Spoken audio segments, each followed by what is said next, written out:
আমাদের বাড়ির পাশে একটা বয়স্ক লোক আর একটা বয়স্ক মহিলা থাকেন। তো বয়স্ক লোকটা চোখে দেখতে পান না, ঠিক আছে। তো ওখানে 3টে অজানা লোক ঢুকে আসে। তো ওখানে ওনারা ওদের সাথে একটা স্ক্যাম করে, লটারি স্ক্যাম। তো আমিও ঠিক সেটা দেখি। তো আমি আসার আগেই ওনারা 7,700 টাকা ওনাদেরকে পে করে দেয়। কিসের জন্য? লটারি টিকিটের জন্য। তো ওরা ওদের লটারি কেটে ওরা পেয়েছিল তোমার একটা ওভেন আর একটা এলইডি টিভি, আরও একটা 4টে টিকিট রেখেছিল, যেহেতু ওরা সেগুলো খুলেছিল, কিন্তু ওনাদেরকে ওটার জন্য পে করতে হয়েছে টাকা। তোমরা পুরো ভিডিওটা দেখো, তাহলে হয়তো বুঝতে পারবে। আরে ভাই আপনি কি বলছেন? ঠিক আছে, আপনি একটা চালাক ছেলে। কি টোটো বেঁধেছে? সিরিয়াস? হ্যাঁ রে এই কাকা আমাকে জোর জবরদস্তি নিয়ে এসেছে ডেকে।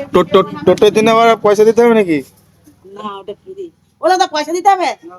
টোটো যে এখানে কিন্তু টোটো কিছু বাদেইনি, কিন্তু ওরা তবুও বলছে যে টোটোর জন্য কোনো পয়সা দিতে হবে না, কিন্তু আবার পরে বলে যে টোটো বাদেনি। তোমরা দেখো আরে সুশীল বন্ধ করেন তো। কি করছেন ওয়া? তো কি হয়েছে, সমস্যা কি? তাদের নিয়ে সব ফটো করে পাঠাবো কাবো।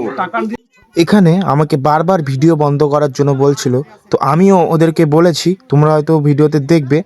আর আমার এই ভিডিও বানানোর মূল কারণ হচ্ছে যে প্রত্যেকটা মানুষকে একটু সাবধানে থাকা দরকার। সাবধানে থাকুন, সতর্ক থাকুন।